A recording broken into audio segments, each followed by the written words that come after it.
Today, let's look at how sometimes we have to look at the other side of the coin. Going to read you from Numbers chapter 18, verse 1, where we read this. Then the Lord said to Aaron, "Your sons and your father's house with you shall bear the iniquity related to the sanctuary, and you and your sons with you shall bear the iniquity associated with your priesthood." It isn't going out on a limb to say that Moses and Aaron, especially Aaron, were given lots of privilege. In a dramatic and miraculous way, God demonstrated that they were his leaders over the whole nation of Israel. When Korah, his assistants, and 250 sympathetic leaders challenged the authority of Moses and Aaron, God came out against the challengers in a big way. The earth opened up and swallowed Korah and his assistants. Fire came down from heaven and consumed the 250 leaders who were sympathetic to Korah.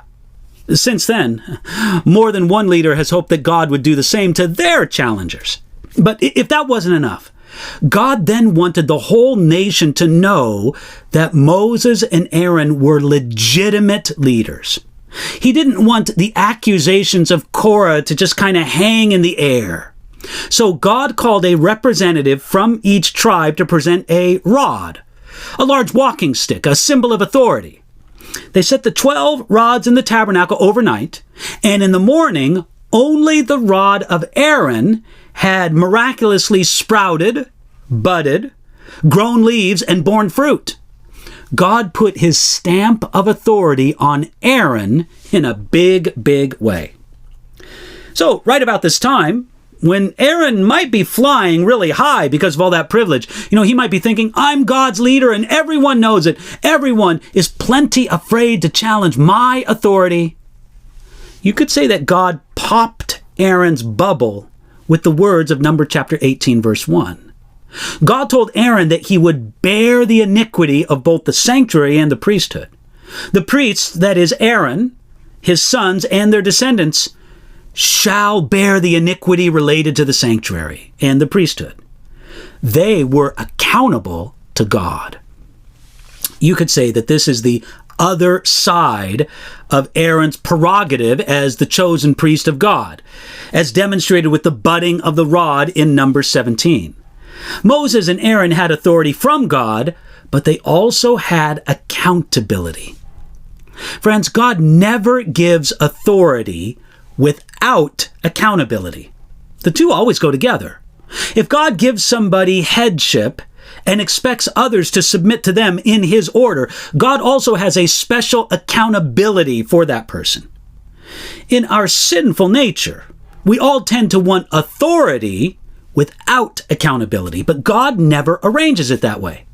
This is true on all levels of God-given authority, in the home, in the workplace, in the nation, in the church. When God gives greater authority, he also gives greater accountability.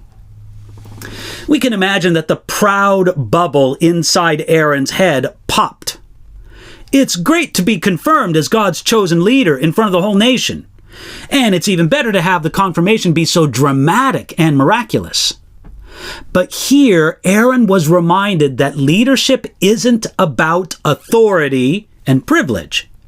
It's about accountability and service.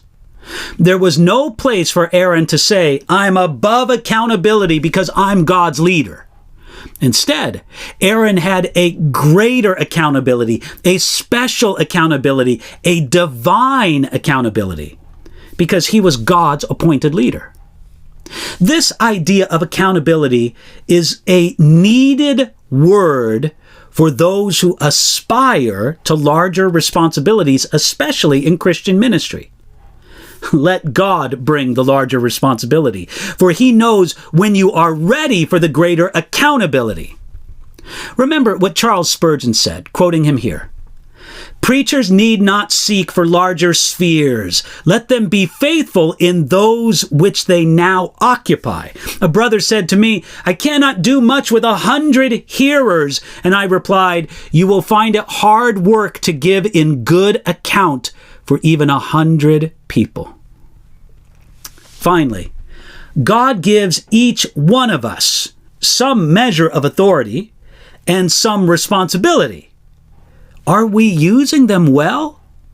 This is a word for every one of us, not for a few exalted leaders. Our prayer needs to be something like this.